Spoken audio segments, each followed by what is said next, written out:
What's happening, folks? Back for the next episode in our watch-along of Carl Sagan's Cosmos, A Personal Voyage. And the reason I'm accelerating it even a bit more is because I looked into the matter and I was right. They have made a second series with Neil deGrasse Tyson as the host, which was 6 years after the first one they made, which is, in a way, the second season of Cosmos, which is to say I have seen and I have a DVD set, or maybe it's Blu-ray, but for Cosmos, A Space-Time Odyssey, which was released in 2014, well, in 2020, a few years ago, they made another season, Cosmos Possible Worlds, which I wasn't even aware of until I just checked into this recently. I have procured a set or a series of files of the show, so we're going to go through that one too. So given that there are 13 episodes in all three of the series, and we've gone through 4, meaning we have 9 more in this A Personal Voyage series, and then 26 more with Neil deGrasse Tyson, that means we have 35 episodes to go to, so maybe not quite one per week, but close to that, and then we'll be able to finish all of the Cosmoses, or Cosmoses, I'm not sure how you pluralize that word, given that it refers to everything. But yes, we'll finish the entire run of Cosmos on Christmas of this year. So yes, we have a lot to go through, and people are enjoying the Carl Sagan watch-along, so I figure we'll get another episode in here. And this one is called Blues for a Red Planet. Now, it's about more than just Mars per se, though the majority of it is dedicated to Mars and its exploration, the scientific understanding of the planet. So let's get straight to it. This is episode 5 of Carl Sagan's Cosmos, A Personal Voyage, and it's called Blues for a Red Planet.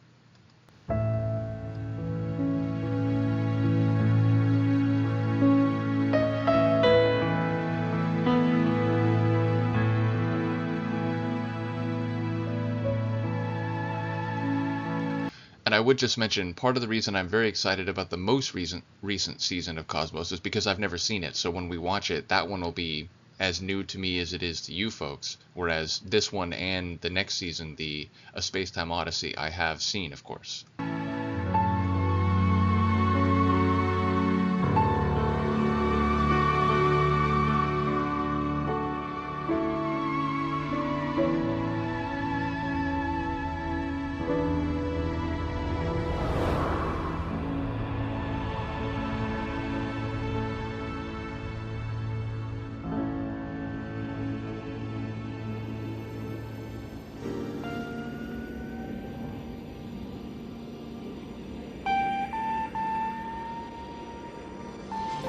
Martians. Why so many speculations and fantasies about Martians, rather than Saturnians, say, or Plutonians? Because Mars seems at first glance very Earth-like. It's the nearest planet whose surface we can see. There are polar ice caps, drifting white clouds, raging dust storms, seasonally changing patterns, even a 24-hour day. It's tempting to think of it as an inhabited world.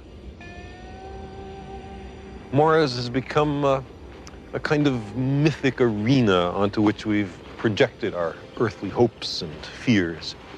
The most tantalizing myths about Mars have proved wrong.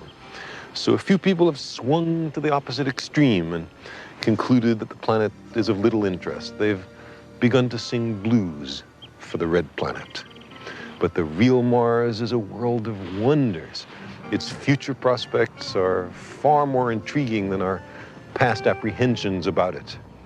In our time, we have sifted the sands of Mars, established a presence there, and fulfilled a century of dreams. Gustav Holst and his Mars piece from the Larger Planet Suite just coming in subtly there.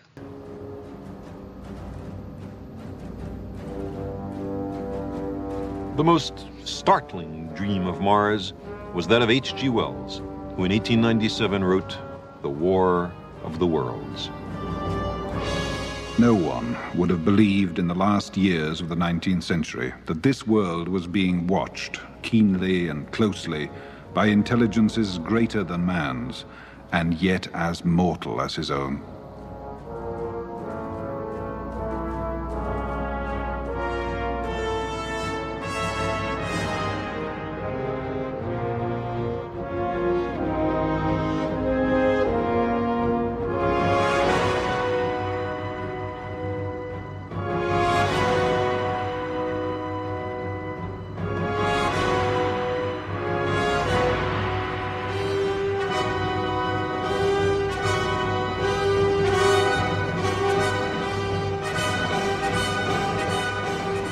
As men busied themselves about their various concerns, they were scrutinized and studied, perhaps almost as narrowly as a man with a microscope might scrutinize the transient creatures that swarm and multiply in a drop of water.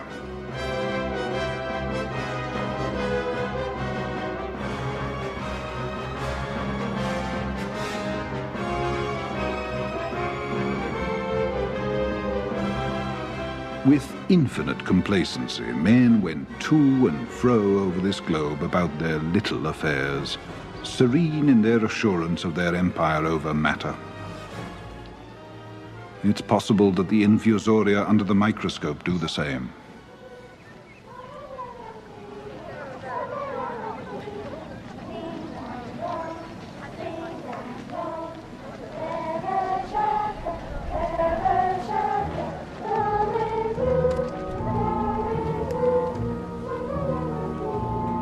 No one gave a thought to the older worlds of space as sources of human danger, or thought of them only to dismiss the idea of life upon them as impossible or improbable.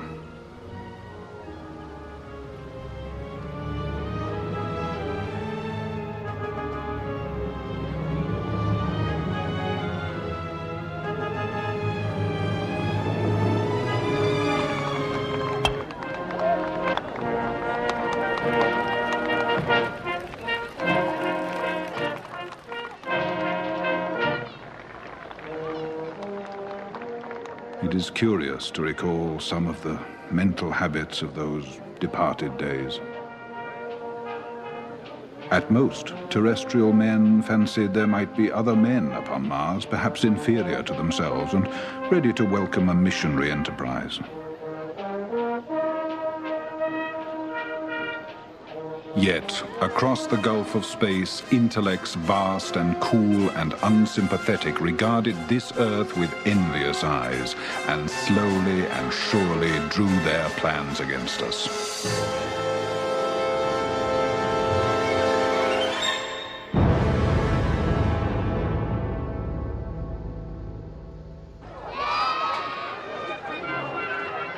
It's good writing from Wells, right? Like, it's very well crafted to not only take subtle shots at human hubris and cultural attitudes of his time and earlier, but also the menace of the extraterrestrial threat in that prose. Wells's novel captured the popular imagination in the late Victorian era. This was a time when the automobile was a novelty, when the pace of life was still largely determined by the speed of the horse.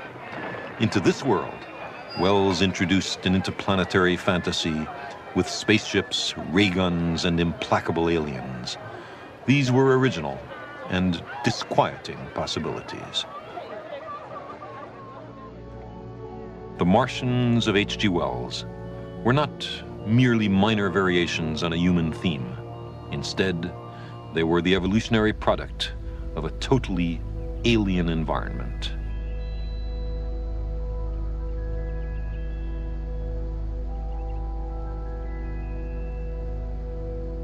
"40 years later, this fantasy was still able to frighten millions in war-jittery America when it was dramatized for radio by the young Orson Welles.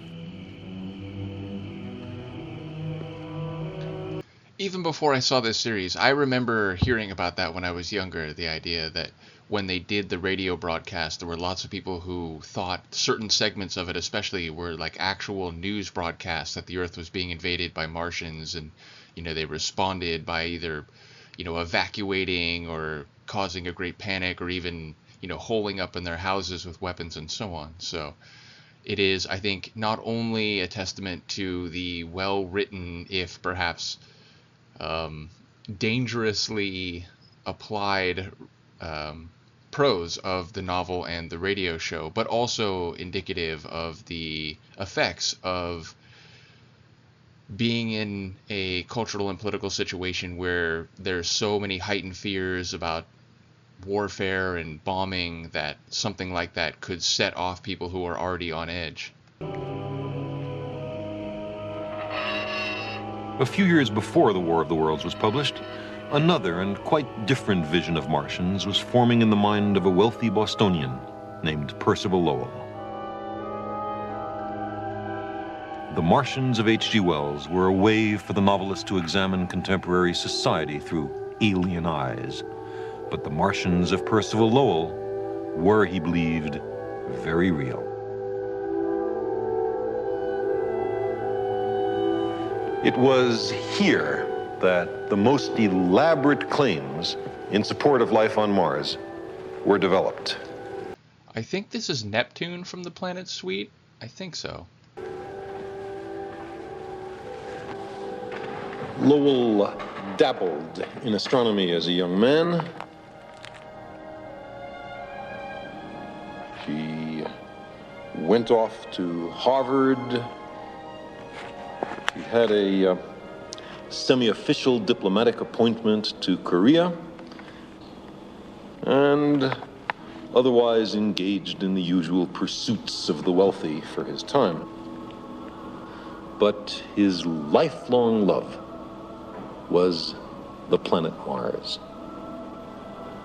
Lowell was electrified by the announcement in 1877 by an Italian astronomer, Giovanni Schiaparelli, of canali on Mars. Schiaparelli had reported during a close approach of Mars to the Earth an intricate network of single and double straight lines crisscrossing the bright areas of Mars. Now, canali in Italian means channels or grooves, but it was promptly translated into English as canals, a word which understandably has a certain implication of intelligent design. A Mars mania swept through Europe and America, and Percival Lowell found himself caught up in it. In 1892, his eyesight failing, Schiaparelli announced he was giving up observing Mars. Lowell resolved to continue the work.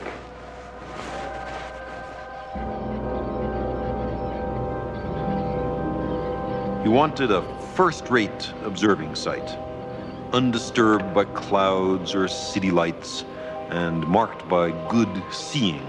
Seeing is the astronomer's term for a steady atmosphere through which the shimmering of an astronomical image in the telescope is minimized.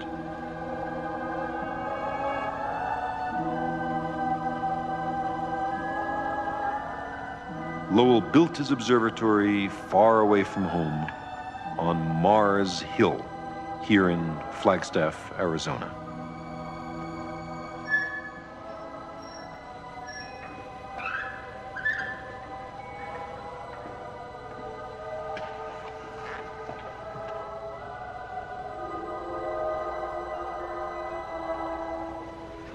Lowell sketched the surface features of Mars, and particularly the canals, which mesmerized him.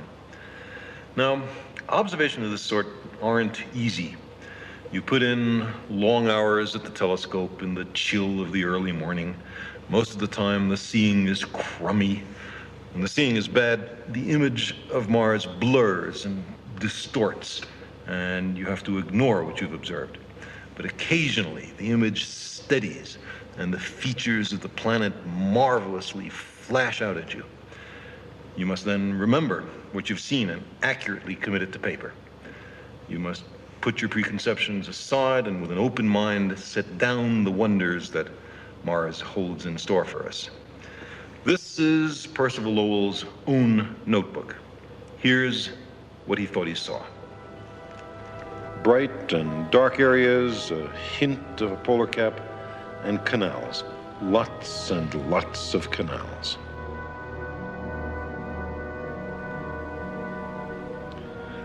Lowell believed that he was seeing a globe-girdling network of great irrigation canals carrying water from the melting polar caps to the thirsty inhabitants of the equatorial cities. He believed the planet was inhabited by an older and wiser race, perhaps very different from us. He believed that the seasonal changes in the dark areas were due to the growth and decay of vegetation. He believed that the planet was Earth-like. All in all, he believed too much.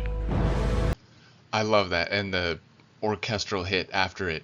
But yeah, so again, talking about the scientific process of astronomical observation with telescopes in an era before computer technology, or like modern computer technology, talking about the difficulties of seeing when it comes to the atmospheric interference, and also the way in which one's preconceptions can lead one to perhaps record data inaccurately, because you're trying, in the case of Lowell, to prove what you already think is true more than simply trying to examine what you've recorded. Although, again, I think Sagan is speaking about Lowell in a more or less sympathetic way, that he tried his best to conduct empirical observations based on what he had heard about Schiaparelli's research. And it's, again, a testament to the nature of the personal stories in this larger Cosmos series that Sagan is able to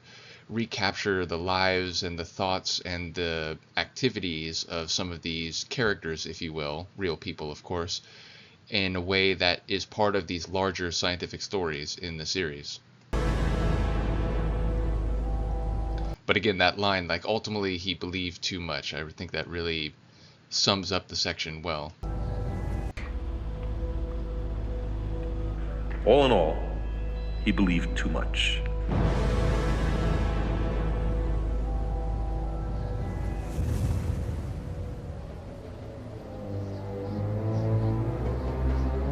Lowell's Martians were a dying race. Their once great cities had fallen into ruins. Lowell believed that the Martian climate was changing, that the precious water was trickling away into space, that the planet was becoming a desert world. The canals, he thought, were a last desperate measure, a heroic engineering effort to conserve the scarce water. But their technology, although far more advanced than ours, was inadequate to stem a planetary catastrophe.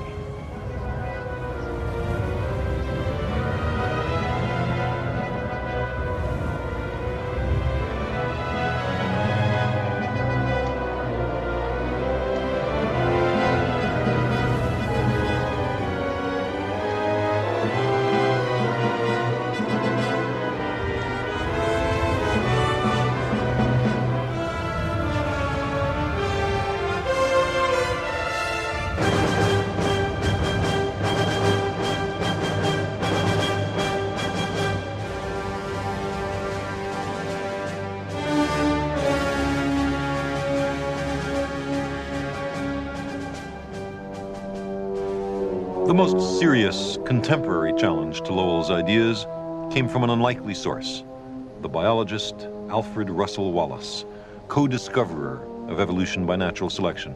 Wallace correctly showed that the air on Mars was much too cold and thin to permit the existence of liquid water.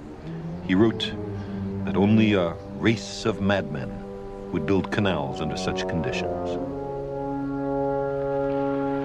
Lowell's Martians were benign and hopeful, even a little godlike.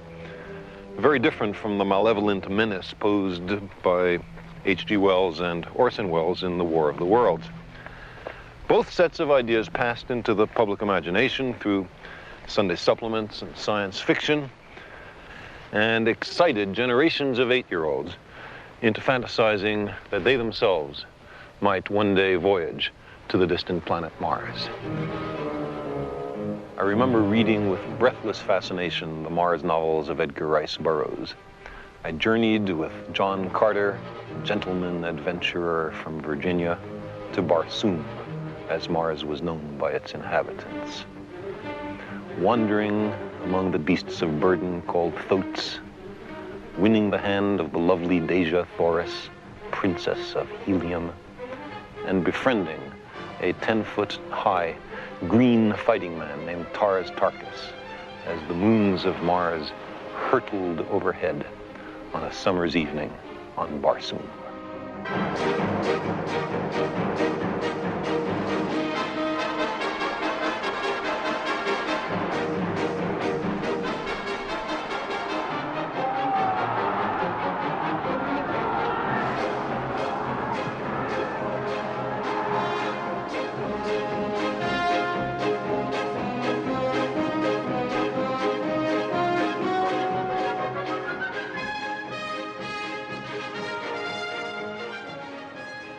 It aroused generations of 8-year-olds, myself among them, to consider the exploration of the planets as a real possibility, to wonder whether we ourselves might one day venture to the distant planet Mars.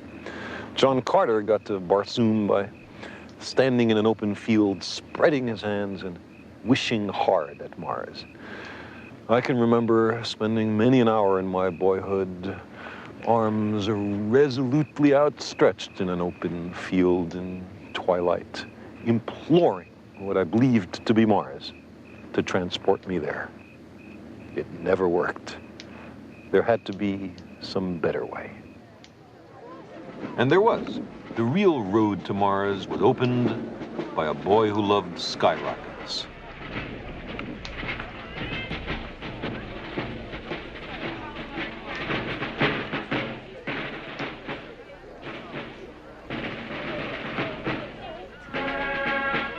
Fourth of July celebrations in New England are much the same today as they were in the 1890s.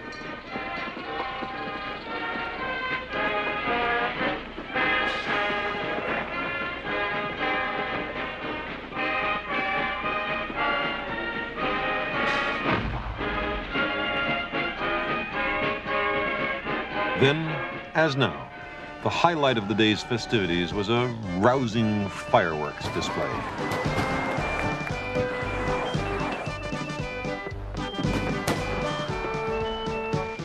That was the part that Robert Goddard liked the best. By the time he was 16, he was launching his own rockets. He wrote in his diary, July 4th, 1898, fired cannon and firecrackers all day. In evening, had 5 rockets. Light it now?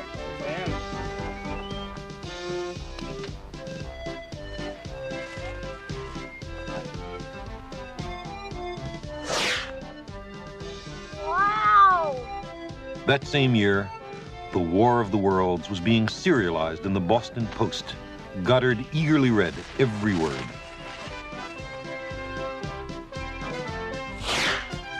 The Boston newspapers were also reporting intriguing conjectures by a Professor Lowell, whose lectures Goddard would later attend.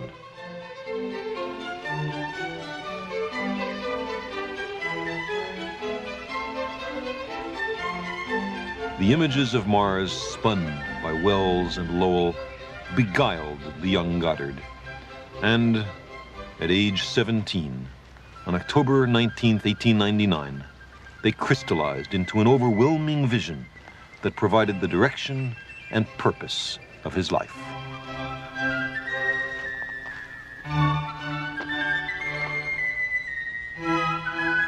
From the high branches of an old cherry tree on his family's farm, Goddard saw a way to do more than just speculate about Mars. In the moment, I don't remember what piece this is, but it has like a late Baroque, early classical period type of sound. I'll be curious to see if I can discover that. But yes, so a new character in the story of the exploration or study of Mars, eventual exploration, Robert Goddard. Of an old cherry tree on his family's farm, Goddard saw a way to do more than just speculate about Mars.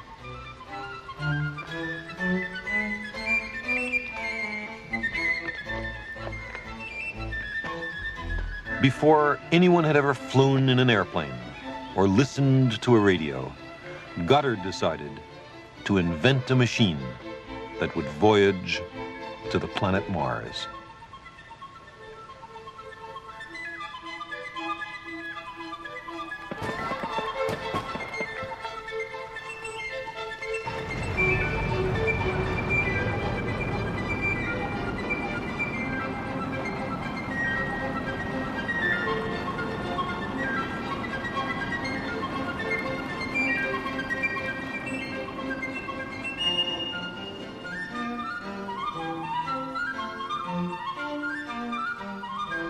For the rest of his life, he was to commemorate that October day as his anniversary day, the birthday of his great dream.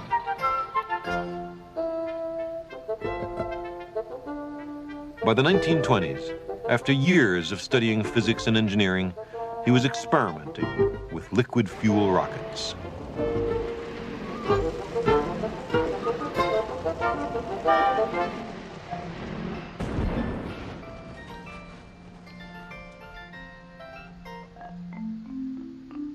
In order to build a rocket capable of reaching high altitudes, Goddard had to create the principles of an entirely new technology. He invented the basic components that propel, stabilize, and guide the modern rocket.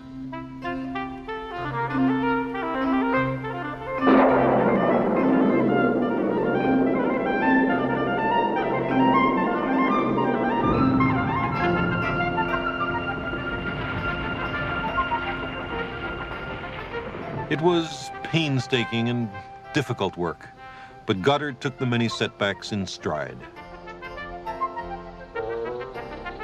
He sifted the wreckage of each experiment for clues to guide the next. Constantly refining old techniques and inventing new ones, he gradually raised the rocket from a dangerous toy and set it on its way to becoming an interplanetary vehicle.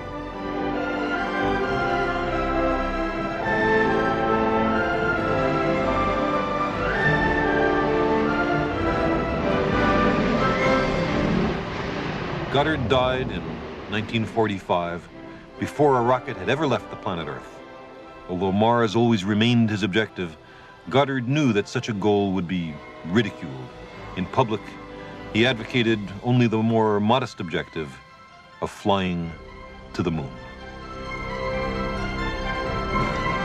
And we might recall the somnium or the dream that Johannes Kepler had written about visiting the moon, and in that case it was through a dream. But you'll see some of these threads that, as we go through the episodes, are part of one person's story will then weave into another person's story, which is all part of the larger story of the human endeavor and scientific exploration and discovery. Those boyhood dreams of voyages to the moon and Mars, shared by Goddard with his contemporary, a Russian scientist named Konstantin Tsiolkovsky, were fulfilled only a few decades after their deaths. But, as it turned out, the first planet to be explored by rocket was the Earth.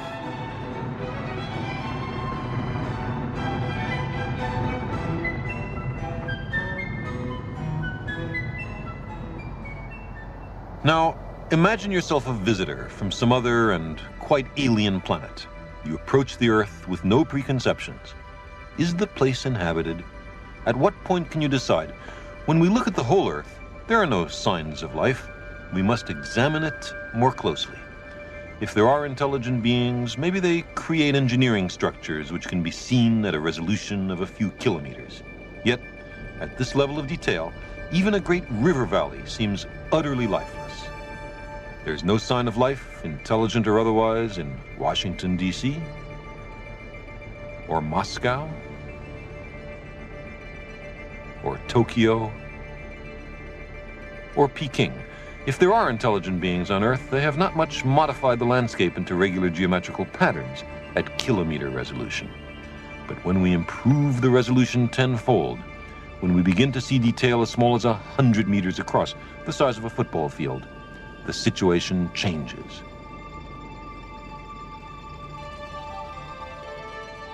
Many places on Earth seem suddenly to crystallize out, revealing an intricate pattern of straight lines, squares, rectangles, and circles.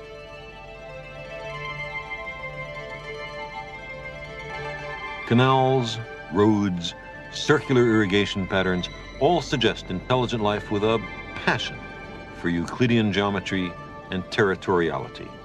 On this scale, intelligent life can be discerned in Boston and Washington and New York. At 10-meter resolution, we also discover that the Earthlings like to build up. At twilight or night, other things are visible.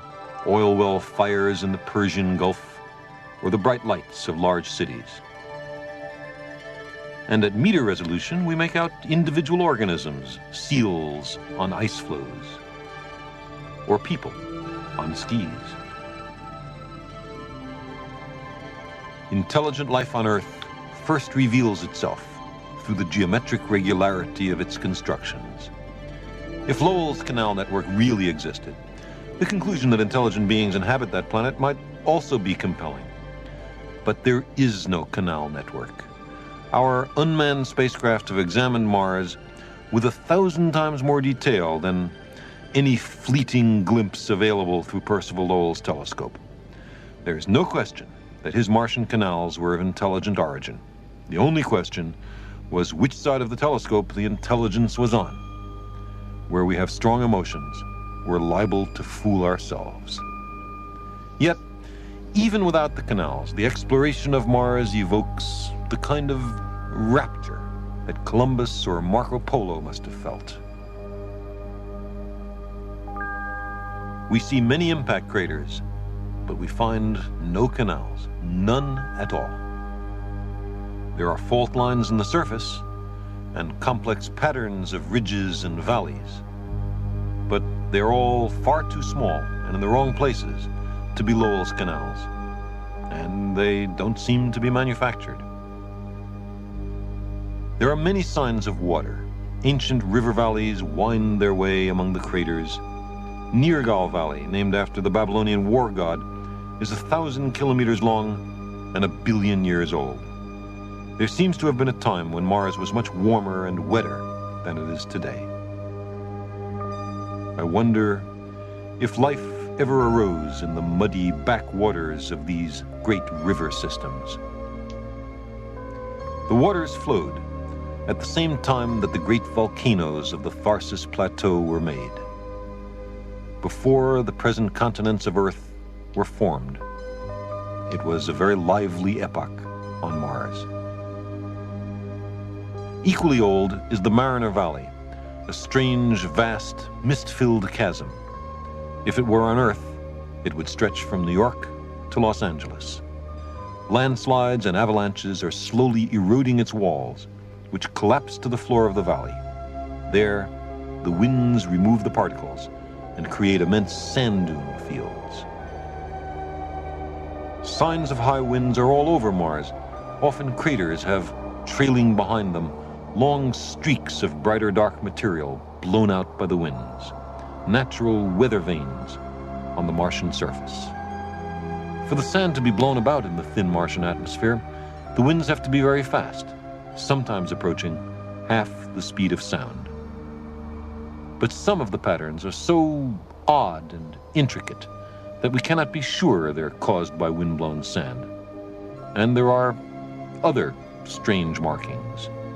Furrowed ground, almost resembling a giant plowed field 1 billion years old. And one of the strangest features on Mars, the pyramids of Elysium, 10 times taller than the pyramids of Egypt. Perhaps they're only mountains sculpted by the fierce winds, but perhaps there's something else. Again, imagination and speculation, or imagination and critical thinking both, skepticism both. But yes, not only is that an expression of the dual-natured approach to scientific study that Sagan talked about in the first episode, but again, as we go through these episodes, I'm thinking of mixes in which I've used not only these samples, but some concepts, meaning I think there's a mix that I did before I even started putting samples into my sets called Valles Marineris, and it was based on, of course, the Mariner's Valley that he mentioned. And yes, I think there's going to be some more monologues coming up where I have directly sampled Mr. Sagan about the Martian surface and planet.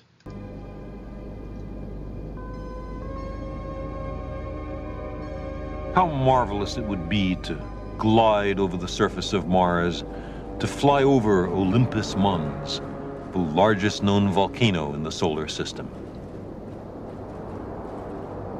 The surface area of Mars is exactly as large as the land area of the Earth.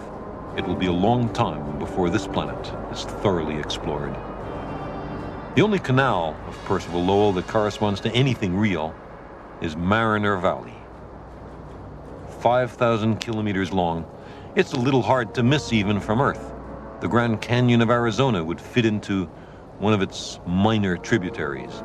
Someday, we will careen through the corridors of the Valley of the Mariners.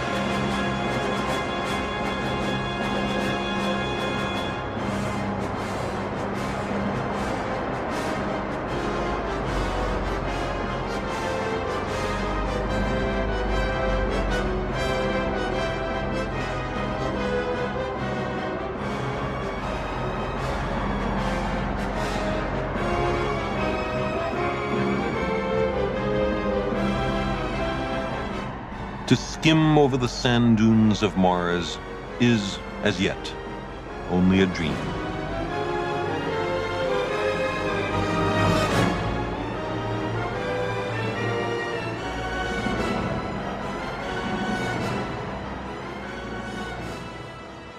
But we have, in fact, sent robot emissaries to Mars. Their names are Viking 1 and Viking 2. The problem was where to land them. We knew that the volcanoes of Tharsis were too high. The thin Martian atmosphere would not there support our descent parachute. The great Mariner Valley was too rough and unpredictable. The polar caps were too cold for the lander's nuclear power plant to keep it warm. There were fascinating places that were too high, or too windy, or too hard, or too soft, or too rough, or too cold. We worried about the safety of every landing site. Perhaps we were too cautious. Eventually, we selected two places. One, optimistically named Utopia, for Viking 2, and another, 8,000 kilometers away, not far from the confluence of four great channels, a landing site for Viking 1, called Chryse, Greek for the land of gold.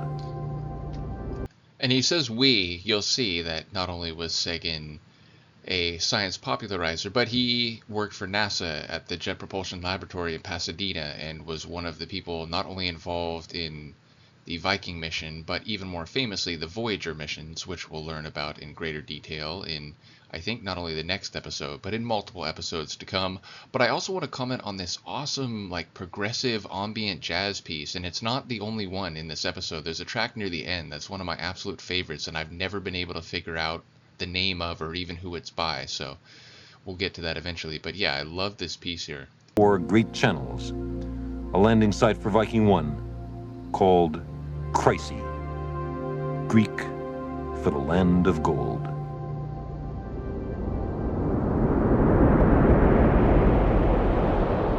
And so, after a voyage of 100 million kilometers, on July 20th, 1976, Viking 1 landed right on target in the Chryse Plain. It was less than 80 years since Robert Goddard had his epiphanal vision in a cherry tree in Massachusetts.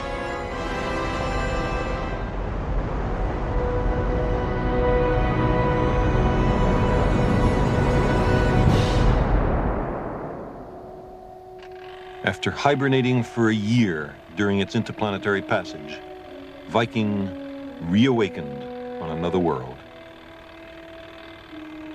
The first thing it did was to call home, reporting a safe arrival.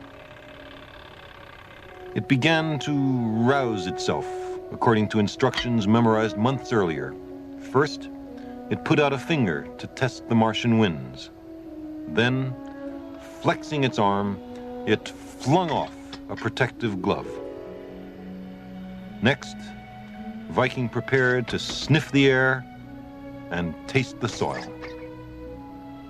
Finally, it opened its eyes for a look at its new surroundings.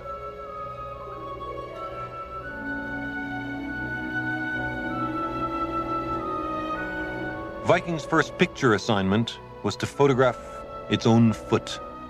In case Viking were to sink into Martian quicksand, we wanted to know about it before it disappeared. Back on Earth, we waited breathlessly for the first images. Viking painted its picture in vertical strokes, line by line, until with enormous relief we saw the footpad securely planted in the Martian soil. This was the first image ever returned from the surface of Mars.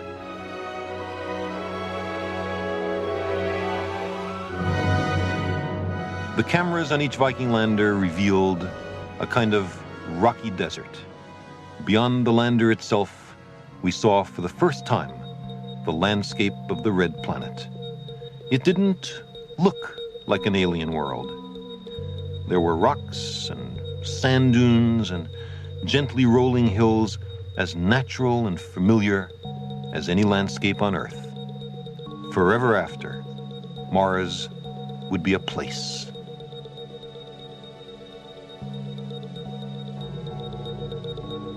We found that the Martian air was less than 1% as dense as ours and made mostly of carbon dioxide.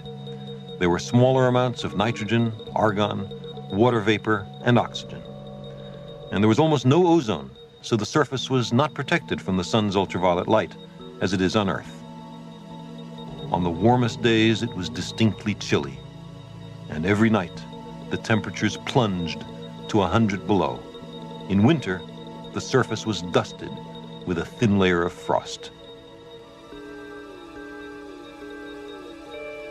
The landing sites were chosen because they were safe and flat. Even so, Viking revolutionized our knowledge of this rusty world. I would, of course, have been surprised to see a grizzled prospector emerge from behind a dune, leading his mule, yet the idea seemed strangely appropriate. But at least while we were watching, no prospector wandered by.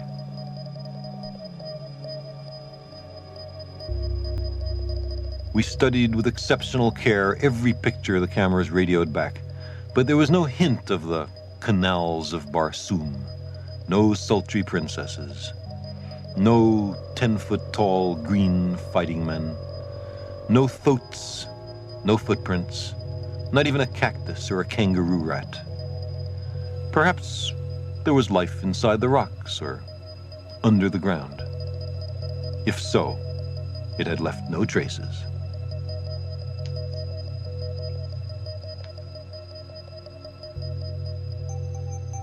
For most of its history, the Earth had microbes, but no living things big enough to see. Perhaps the same is true for Mars.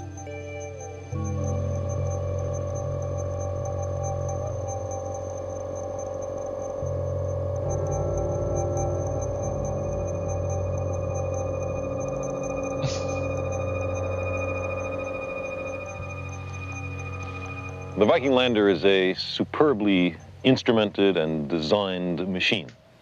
It extends human capabilities to other and alien landscapes.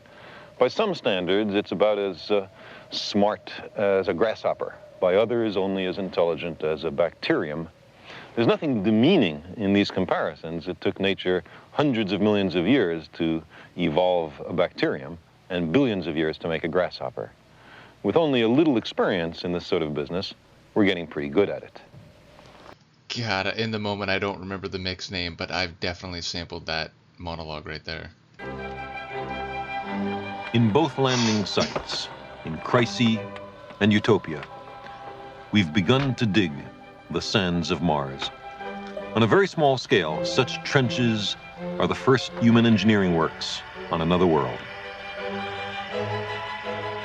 And of course, you know, those of us who follow planetary science in the current era will know for that the last several years, I forget exactly when they landed, but there have been a couple Mars rovers that have a lot of mobility, and they've been going around and checking different areas of Mars. So it, again, one wishes that only Sagan could have been alive for a bit longer to see more planetary discovery and exploration before he passed.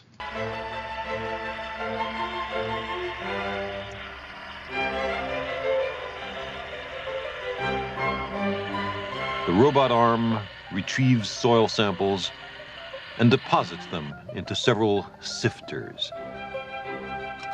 Then, the soil is carried to 5 experiments, 2 on the chemistry of the soil and 3 to look for microbial life. The Viking biology experiments represent a pioneering first effort in the search for life on another world. The results are tantalizing, annoying, provocative, stimulating, and deeply ambiguous. By criteria established before launch, 2 of the 3 Viking microbiology experiments seem to have yielded positive results. First, when Martian soil samples are mixed together with an organic soup from Earth, something in the soil seems to have broken the food down, almost as if there were little Martian microbes which metabolized, enjoyed the soup from Earth. Second, when gases from Earth were mixed together with Martian soil, something seems to have chemically combined the gases with the soil, almost as if there were little Martian microbes capable of synthesizing organic matter from atmospheric gases. But the situation is complex. Mars is not the Earth. As the legacy of Percival Lowell reminds us, we are liable to be fooled. Perhaps the ultraviolet light from the sun strikes the Martian surface and makes some chemical which can oxidize foodstuffs. Perhaps there is some catalyst in the Martian soil which can combine atmospheric gases with the soil and make organic molecules. The red sands of Mars were excavated 7 times at the 2 different landing sites, as distant from each other as Boston is from Baghdad. Whatever was giving these results was probably all over Mars, but was it life or just the chemistry of the soil? Studies suggest that a kind of clay known to exist on Mars can serve as a catalyst to accelerate, in the absence of life, chemical reactions which resemble the activities of life. It may be that in the early history of the Earth, before life, there were little cycles, chemical cycles running in the soil, something like photosynthesis and respiration, which were then incorporated by biology once life arose. There may be life elsewhere than in the 2 small sites we examined, or perhaps there's life of a different sort all over Mars. Life is just a kind of chemistry of sufficient complexity to permit reproduction and evolution. I wonder if we'll ever find a specimen of life based not on organic molecules, but on something else, something more exotic. The Viking experiments found that the Martian soil is not loaded with organic remains of once living creatures. Maybe the reactive chemistry of the surface has destroyed organic molecules based on carbon. Or maybe there's no life on Mars and all Viking found was a funny soil chemistry. Or maybe there's life, okay, but it's not based on organic chemistry as much as life is on Earth. Personally, I don't think that's a very likely possibility. I'm a carbon chauvinist. I freely admit it. Carbon is tremendously abundant in the cosmos, and it makes marvelously complex organic molecules that are terrifically good for life. I'm also a water chauvinist. It's an ideal solvent for organic molecules, and it stays liquid over a very wide range of temperatures. But sometimes I wonder, could my fondness for these materials have anything to do with the fact that I'm chiefly made up of them? Are we carbon and water based because these materials were abundant on the early Earth at the time of the origin of life? Might life elsewhere be based on different stuff? I'm a collection of organic molecules called Carl Sagan. You're a collection of almost identical molecules with a different collective label. But is that all? Is there nothing in here but molecules? Some people find that idea somehow demeaning to human dignity. But for myself, I find it elevating and exhilarating to discover that we live in a universe which permits the evolution of molecular machines as intricate and subtle as we. The essence of life is not so much the atoms and... I believe exhilarating and or exhilaration, maybe there's even two sets, but again, as I hear these monologues, I'm just thinking of how many mixes I've sampled them in. And yes, I have a mix that I think is called exhilarating, maybe exhilaration, that samples this run where he's talking about how for some people perhaps the idea that we are no more quote unquote than molecular machines is insulting or demeaning, but as he says, I agree that even if that is the case, I find it exhilarating that the complexity which we designate as life in terms of the chemistry and eventually biology can arise from simpler processes and can evolve such that eventually thinking beings like humans can ask these very questions and study their stellar, galactic, and cosmic environment. Permits the evolution of molecular machines as intricate and subtle as we. The essence of life is not so much the atoms and small molecules that go into us as the way, the ordering, the way those molecules are put together. Now, we sometimes read that the chemicals which make up a human body are worth on the open market only 97 cents or $10 or some number like that. And it's depressing to find our bodies valued at so little. But these estimates are for humans reduced to our simplest possible components. What is all this stuff in front of me? These are exactly the atoms that make up the human body, and in the right proportions too. We're made mostly of water, and that costs almost nothing. The carbon is counted as coal, the calcium in our bones is chalk, the nitrogen in our proteins is liquid air, the iron in our blood is rusty nails, some phosphorus and some trace elements. If we didn't know better, we might be tempted to take all these atoms and mix them together in a container, like this.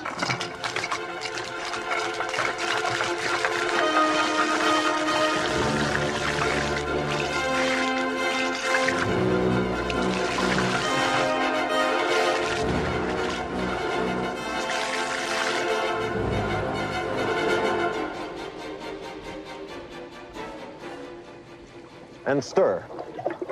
We could stir all we want, and at the end of it, all we'd have is some boring mixture of atoms. How could we have expected anything else?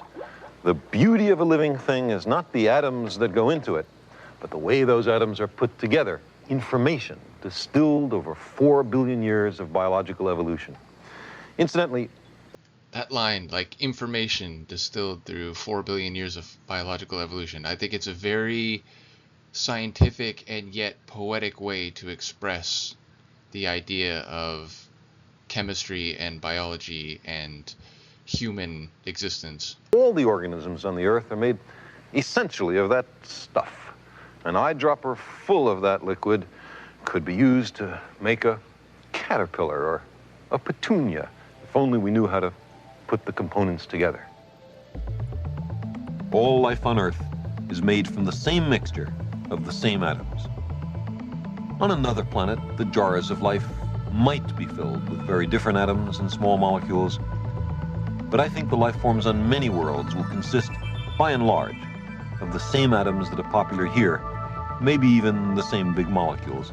So I don't believe we can rescue the idea of life on Mars by appealing to some exotic chemistry. Sometimes we hear about possible life forms in which silicon replaces carbon, or perhaps liquid ammonia replaces liquid water. But at And I do have to mention that as a big fan of the Star Control 2 game, the people who wrote that game and designed the alien species, they went with that concept where the Chenjesu are considered a silicon-based life form. And so, once again, the interaction between actual scientific study and science fiction is one that has been not only running, going back to, again, Kepler and even before, but is fruitful in a way that allows us to, again, project our fears and our hopes and our speculations about the cosmos we live in into stories that can be entertaining and also interest people in actual scientific study. Martian temperatures, they don't seem to... Sometimes we hear about possible life forms in which silicon replaces carbon, or perhaps liquid ammonia replaces liquid water. But at Martian temperatures, there don't seem to be any plausible silicon-based molecules which might carry a genetic code. And ammonia is liquid only under higher pressures and lower temperatures. Someday in the distant future, we might have a collection of jars, each containing the elementary biochemistry of another world. I don't know if there'll be one labeled Mars. But if there is, I bet it will be full of organic molecules. But there's another way to search for life on Mars, to seek out the discoveries and delights which that heterogeneous environment promises us. One of the things that a grasshopper can do, but Viking can't, is move. We landed in the dull places on Mars. For all the solid scientific findings and tantalizing hints which Viking provided, we know that there are an enormous number of places on the planet far more interesting. What we need is a roving vehicle with advanced experiments in biology and organic chemistry, able to land in the safe but dull places and wander to the interesting places. And again, not only are there a couple such vehicles, I remember maybe a decade ago now, and in fact, I think it was right around the time when I was watching the Neil deGrasse Tyson first season of Cosmos, A Space-Time Odyssey, because I was so excited that Cosmos was coming back, even if it wasn't Sagan who was going to be hosting it. And I remember there was like I assume it's a NASA webpage where you could look at data, and you know, some of it was like technical, but some of it was related to the pictures that the rovers were taking, and you could more or less get a, I think, week by week update on the data that the rovers were collecting. And again, I think one of them had some scientific issues for a while, meaning like I think it like wasn't necessarily receiving or transmitting messages correctly, which, you know, same for the Voyagers, which we'll get much more about them in subsequent episodes. But yeah, again, one wishes that Sagan could have lived to see that and to be part of the further exploration of Mars, where, you know, what he's talking about right here has actually happened in the intervening years.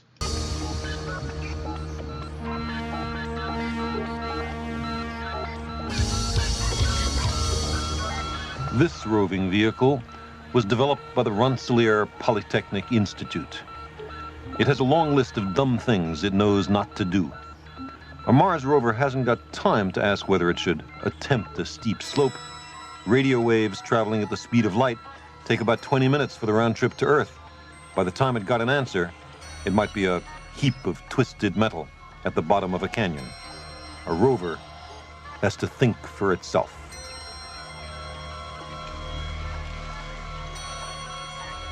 Imagine a rover with laser eyes like this one, but packed with sophisticated biological and chemical instruments, sampler arms, microscopes, and television cameras, wandering over the Martian landscape. It could drive to its own horizon every day.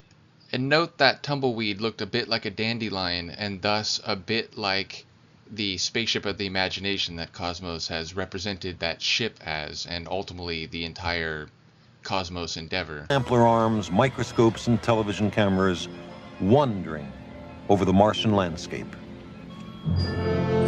It could drive to its own horizon every day. A distant feature it barely resolves at sunrise. It can be sniffing and tasting by nightfall.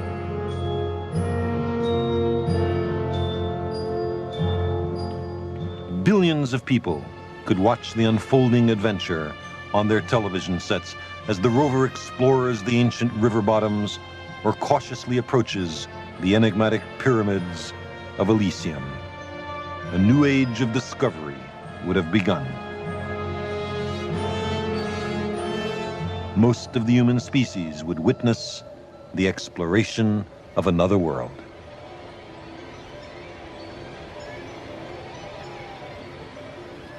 Only 80 years ago, we could come no closer to Mars than straining to see a tiny shimmering image through a telescope in Arizona. Now, our instruments have actually touched down on the planet. Viking is a legacy of H.G. Wells and Percival Lowell, Robert Goddard. Science is a collaborative enterprise spanning the generations. When it permits us to see the far side of some new horizon, we remember those who prepared the way, seeing for them also. You know, it's funny, in the moment I'm forgetting if I've sampled that run, but I feel like the next ambient excursion I do is going to use some of what he just said there. Just a little foreshadowing for those of you who follow my ambient excursion mixes. And as I mentioned, we're about to get, I don't know if it starts just now, but within the next few minutes we're going to get that second ambient down-tempo progressive jazz piece that I hinted at earlier, and it's just such a great tune. Like, you know, you internet sleuths out there, see if you can help me figure out what this piece is, because it's something I've always wanted to hear independent of the show even. On each lander, there is a microdot on which is written very small the names of 10,000 men and women responsible for Viking's splendid achievement. One of the names in this microdot belonged to a friend of mine, a remarkable microbiologist named Wolf Vishniak. He was the first person to build a machine to look for microbes on another world. His friends called it the wolf trap. It contained a liquid nutrient to which Martian soil would be added, and any microbes that liked the food would grow in that nutrient medium and cloud it. The wolf trap was selected to go with Viking to Mars, but NASA is especially vulnerable to budget cuts, and the wolf trap was removed as an economy measure. It was a terrible blow to Vishniak. He'd worked 12 years on it. Others might have stalked off the project, but Vishniak was a gentle and dedicated man. He decided instead to study the most Mars-like environment on this planet, the dry valleys of Antarctica, which were long thought to be lifeless.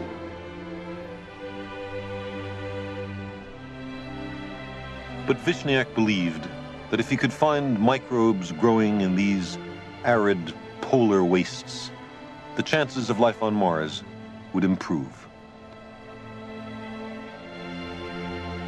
So in November 1973, Vishniak was left in a remote valley in the Asgard Mountains of Antarctica. He set up hundreds of little sample collectors, simple versions of the Viking microbiology experiments. On December 10th, he left camp to retrieve some samples and never returned.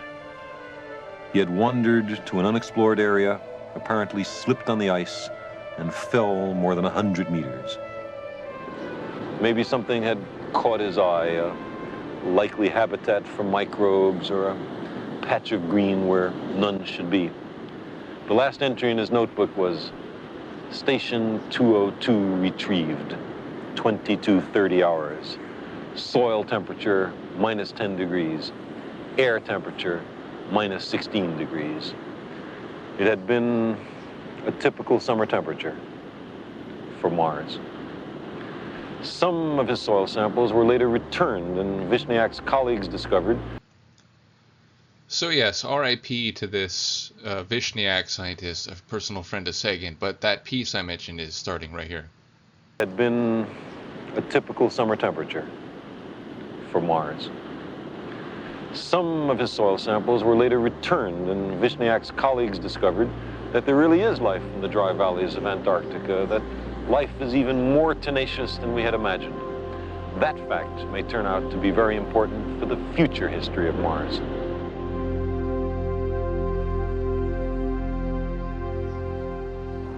will be a time when Mars is thoroughly explored. What then? What should we do with Mars? If there is life on Mars, then I believe we should do nothing to disturb that life. Mars, then, belongs to the Martians, even if they are microbes. But suppose that Mars is in fact lifeless. Might we... I'm going to try not to interrupt this section too much because I love this track and Sagan's whole spiel here. But there's another mix that I've done. I'm trying to remember what it's called. I think Martians... Oh, We Are the Martians, I think it might be called. But yes, where I sample this whole run. Explored. What then? What should we do with Mars? If there is life on Mars, then I believe we should do nothing to disturb that life. Mars, then, belongs to the Martians, even if they are microbes. But suppose that Mars is in fact lifeless. Might we, in some sense, be able to live there to somehow make Mars habitable like the Earth, to terraform another world? Oh, okay.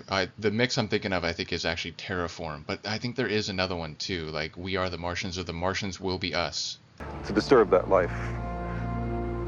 Mars, then, belongs to the Martians, even if they are microbes. But suppose that Mars is in fact lifeless. Might we, in some sense, be able to live there to somehow make Mars habitable like the Earth, to terraform another world? As lovely a world as Mars is, it poses certain problems for us. There's too little oxygen, no liquid water, and too much ultraviolet light. But all that could be solved if we could make more air. With higher atmospheric pressures, liquid water would become possible. With more oxygen, we might be able to breathe the atmosphere, and ozone could form to shield the surface from the solar ultraviolet light. The evidence for past liquid water suggests that Mars once had a denser atmosphere, which can't have all escaped to space. It has to be on the planet somewhere. In subsurface ice, surely, but most excessively in the present polar caps. To vaporize the ice caps, we must heat them, preferably by covering them with something dark to absorb more sunlight. That thing ought also to be cheap and able to make copies of itself. Well, there are such things. We call them plants. We would need to evolve by artificial selection and genetic engineering dark plants able to survive the severe Martian environment. Such plants could be seeded on the vast expanse of the Martian polar ice caps, taking root, spreading, giving off oxygen, darkening the surface, melting the ice, and releasing the ancient Martian atmosphere from its long captivity. We might even imagine a kind of Martian Johnny Appleseed, robot or human, roaming the frozen polar wastes in an endeavor which benefits only the generations to come. It might take hundreds or thousands of years.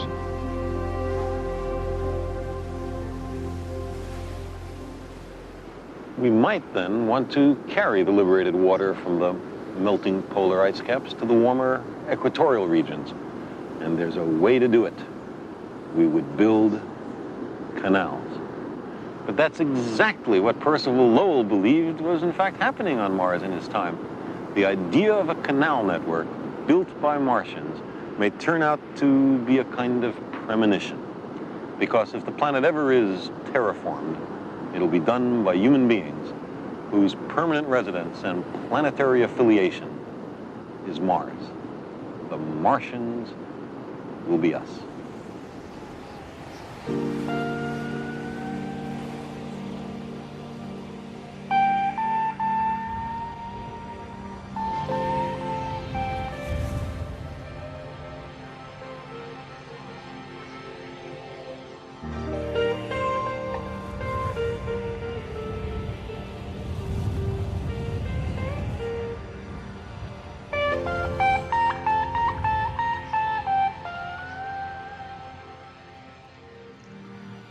Mars today is strictly relevant to the global environment of the Earth.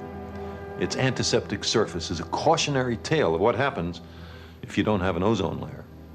Its great dust storms and the resulting cooling of its surface played a role in the discovery of nuclear winter, the catastrophic climate change on Earth predicted to follow nuclear war. So if you didn't have an ounce of adventuresome spirit in you, it would still make sense to support the exploration of Mars.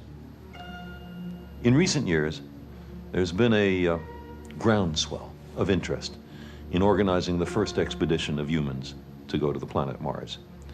We first need more robotic missions, including rovers, balloons, and... I don't know if that's like a mock-up, but that is much more like what the actual Mars rovers look like than the one that he showed earlier. I forget the name of the planetary institute that created it, but yeah, that one looks very close to the actual Mars rovers that are on Mars. In organizing the first expedition of humans to go to the planet Mars. We first need more robotic missions, including rovers, balloons, and return sample missions, and more experience in long-duration spaceflight.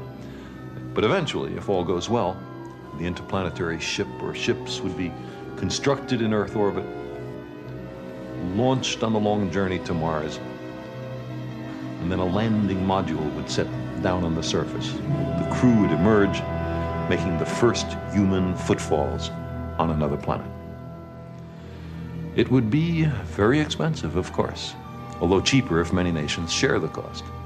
The key issue in my mind is whether the unmet needs down here on Earth should take priority.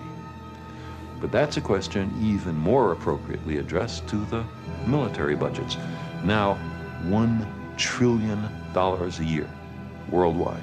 You can buy a lot for that. Again, I love how Sagan is nothing else if not a humanist, meaning, yes, he wants to fire up the rockets and explore the solar system and beyond, but he's also very cognizant of the struggles and needs of humans, including the have-nots at the time he lived, and you can feel the emotional morality of his perspectives, and not only in this show, but if you read his books, which Pale Blue Dot is one that I would recommend, and there are other good ones too, so we'll talk more about that as we go through the rest of the series, and some folks out there might get a chance to read those. But I will say the socio-cultural and political or geopolitical context in which this show was made when the Cold War was essentially on the cusp of becoming the most intense and fraught and perilous that it ever was before the dissolution of the Soviet Union is clear in some of the things he says. Appropriately addressed to the military budgets. Now, $1 trillion a year worldwide. You can buy a lot for that. Justifications for the Mars endeavor have been offered in terms of scientific exploration, developing technology, international cooperation, education, the environment. Some see it as the obvious response to the future calling.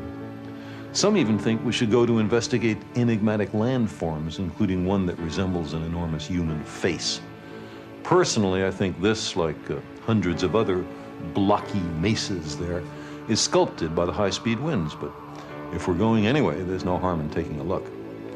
A remarkably diverse group of American leaders has endorsed the Mars goal. I imagine the emissaries from Earth, citizens of many nations, wandering down an ancient river valley on Mars, trying to understand how a quite Earth-like world was converted into a permanent ice age, and looking for signs of ancient life along the riverbanks. In the long run, the significance of such a mission is nothing less than the conversion of humanity into a multi-planet species.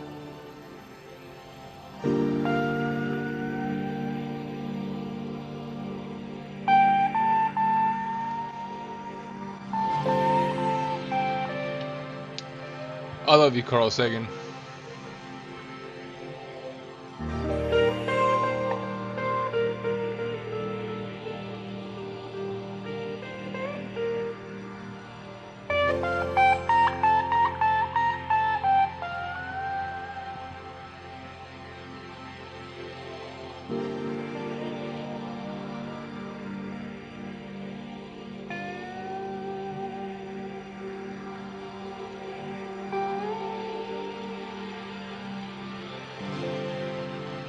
I gotta say, Corky Quackenbush is a pretty awesome name.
Yeah, my only regret is that they don't list an episode by episode soundtrack list, which is to say there are soundtracks. I have multiple copies of the vinyl soundtrack to this series, although the one unfortunate thing is they string a number of tunes together in the same cut, like on the record, which I don't know if that was the best choice.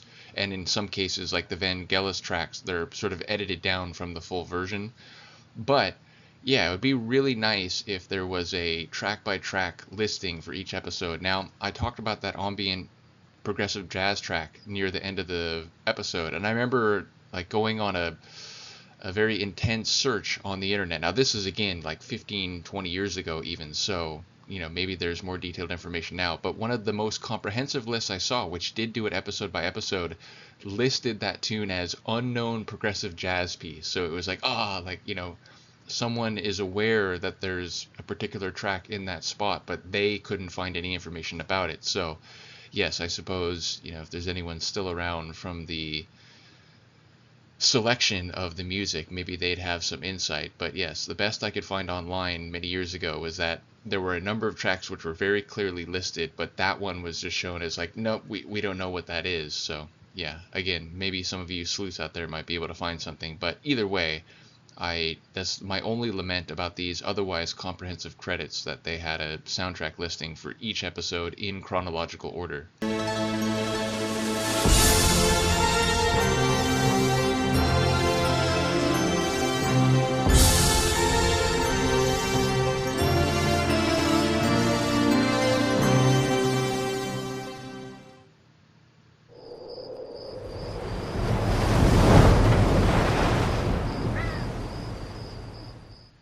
Yes, another awesome episode. Again, when I first saw this series, each one of these episodes would then send me on my own journeys. Again, not just online, but, you know, whether it was using the resources of my college library, because when I was watching these, I was a few years later than most folks, going through my undergraduate and then graduate studies. And even though I was a history major, I would use the library to look up astronomy and planetary science books and, you know, check them out for my own edification.